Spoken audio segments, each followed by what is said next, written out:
నా తల్లిదండ్రులే నా జీవితం నాశనం చేసి నన్ను మోసం చేస్తారు అని నేను కళ్ళ కూడా ఊహించలేదు అంటూ అఖిల్ పెళ్లిలో అమల చేసిన పనికి అయితే నాగ చైతన్య ఎమోషనల్ అవుతూ కన్నీళ్ళు పెట్టుకుంటూ రావడం జరుగుతుంది. అయితే నా తల్లి అనుకున్నాను, ఎక్కువగా అనుకున్నాను అంటూ ఒక చీర విషయంలో బయటపడిన నిజాలని అన్నిటిపైన ఎమోషనల్ అవుతూ రావడం జరుగుతుంది చైతన్య.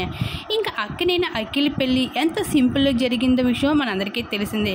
కానీ ఆ పెళ్లి సింపుల్గా జరగడం కన్నా ఆ పెళ్లిలో అమల చేసిన పనికి ఎక్కువగా శోభిత నాగ చైతన్యలు బాధపడుతూ వచ్చేశారు.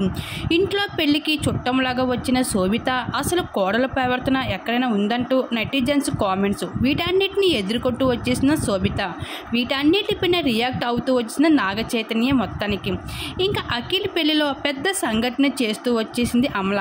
ఇంకా అఖిల్ కన్న కొడుకు కావడంతో అక్కినేని అమల ఏకంగా తన పెళ్లి చీరని కోడలికి అఖిల్ భార్యకి అందిస్తూ ఆ చీరలోనే నా కొడుకు కోడలు పెళ్లి చేసుకోవాలి అంటూ అమల అయితే పెద్ద కండిషన్ పెడుతూ వచ్చేసింది. అలానే ఎంతో ప్రేమతో ఆ చీర కట్టుకున్న తర్వాత నాగార్జున అమలలాగా వాళ్ళ దాంపత్యం కూడా ఎంత ఆనందంగా మెలగాలి అంటూ అమల అయితే కోరుకోవడం జరిగింది. ఇంకా అలానే అక్కినేని అఖిల్ అయితే అదే మాటను పాటిస్తూ అమల నాగార్జున పెళ్లి బట్టలను ధరిస్తూ అయితే వీళ్ళిద్దరూ పెళ్లి చేసుకున్నారు, అఖిల్ అలాగే అఖిల్ భార్యన.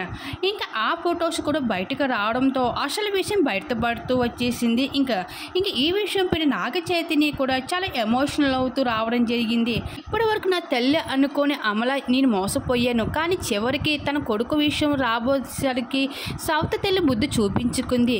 ఇంటి పెద్ద కోడలు అయిన నా భార్యకి ఆ చీర ఇవ్వకుండా తన చిన్న కోడలు అఖిల్ భార్యకి ఇచ్చింది, మమ్మల్ని అవమానించింది. ఈ రోజు నేను ఎంత మోసపోయిన, నా తల్లిదండ్రులే మోసగించారు, నన్ను నా జీవితం నాశనం చేశారు అంటూ ఈ విషయం పైన అమల చేసిన పనిపై అయితే నాగ చైతన్య ఎమోషనల్ అవుతూ రావడం జరిగింది.